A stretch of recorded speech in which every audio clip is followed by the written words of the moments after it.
The Turtle and His Bride, from the Brown Fairy Book, edited by Andrew Lang.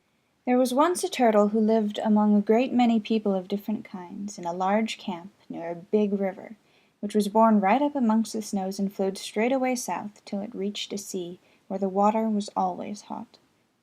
There were many other turtles in the camp, and this turtle was kind and pleasant to them all, but he did not care for any of them very much, and felt rather lonely. At last he built himself a hut, and filled it with skins for seats, and made it as comfortable as any hut for miles around. And when it was quite finished, he looked about among the young women to see which of them he should ask to be his wife. It took him some time to make up his mind, for no turtle likes to be hurried. But at length he found one girl who seemed prettier and more industrious than the rest, and one day he entered her home and said, "Will you marry me?"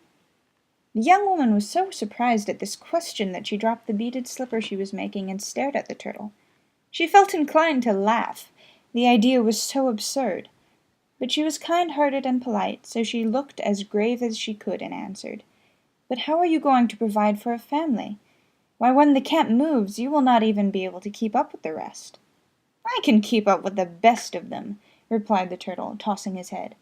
But though he was very much offended, he did not let the girl see it, and begged and prayed her so hard to marry him, that at last she consented, very unwillingly. "You will have to wait till the spring, though," she said.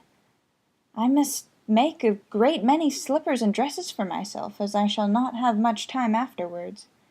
This did not please the turtle, but he knew it was no use talking, so all he answered was, "I shall go to war and take some captives.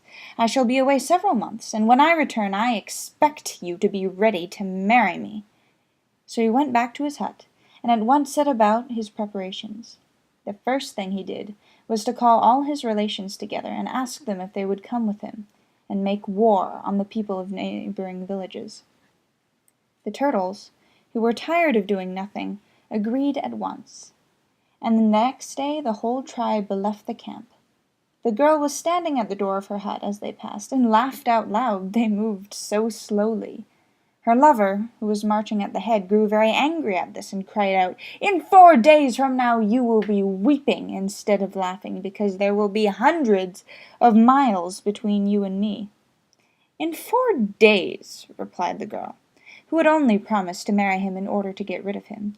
"In 4 days you will hardly be out of sight." "Oh, I didn't mean 4 days, but 4 years," answered the turtle hastily. "Whatever happens, I shall be back by then." The army marched on till one day, when they felt as if they must have gone half round the world. Though they were scarcely 4 miles from the camp, they found a large tree lying across their path.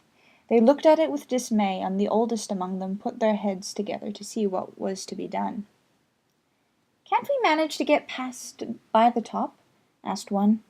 "Why, that would take us years!" exclaimed another. "Just look at all those tall green branches spreading in every direction. If once we got entangled in them, we should never get out again." "Well, then let us go round by the bottom," said the third. "How are we going to do that, when the roots have made a deep hole, and above there is a high bank?" replied a fourth. "No, the only way I can think of is to burn a large hole in the trunk."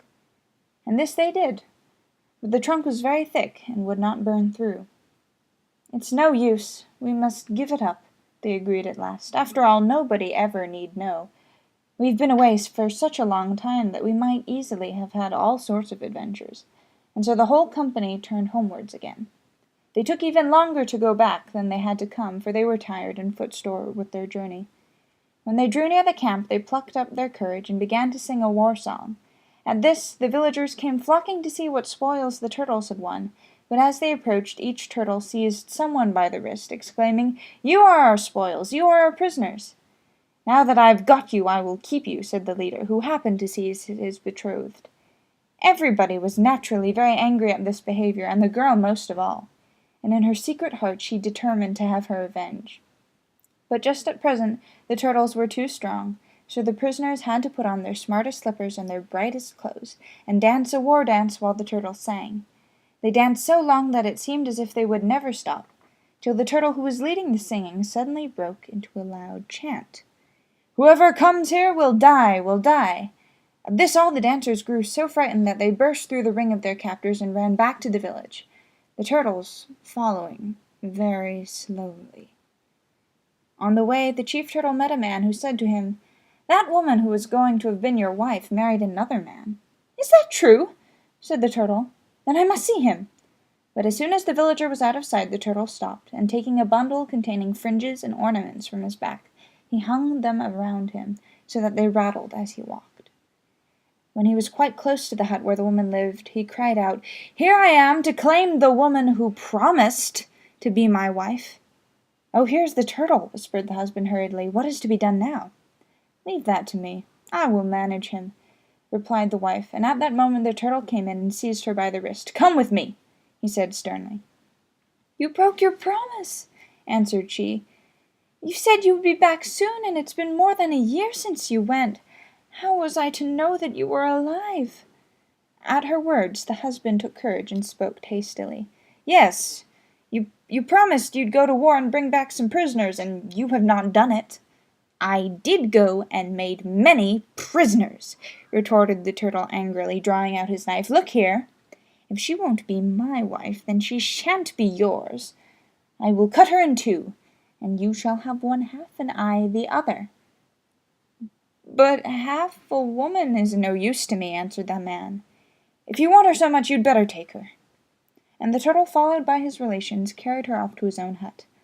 Now the woman saw she would gain nothing by being sulky, so she pretended to be very glad to have got rid of her husband, but all the while she was trying to invent a plan to deliver herself from the turtle. At length she remembered that one of her friends had a large iron pot, and when the turtle had gone to his room to put away his fringes, she ran over to her neighbour's and brought it back. When she filled it with hot water and hung it over the fire to boil, it was just beginning to bubble and hiss when the turtle entered. "What are you doing here?" asked he, for he was always afraid of things that he didn't understand. "Just warming up some water," she answered. "Do you know how to swim?" "Yes, of course I do. What a question! But what does it matter to you?" said the turtle, more suspicious than ever. "Oh, I only thought that after your long journey you might like a wash.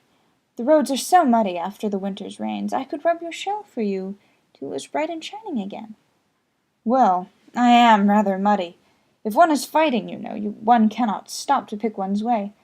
I should certainly be more comfortable if my back was washed." The woman did not wait for him to change his mind. She caught him up by the shell and popped him straight into the pot, where he sank to the bottom and died instantly. The other turtles who were standing at the door saw their leader disappear, and felt it their duty as soldiers to follow him, and springing into the pot died too, all but one young turtle, who, frightened at not seeing any of his friends come out again, went as fast as he could to a clump of bushes, and from there made his way to the river. His only thought was to get away as far as possible from that dreadful hut. So he let the river carry him where he was going itself, and at last one day he found himself in the warm sea, where, if he is not dead, you may meet him still.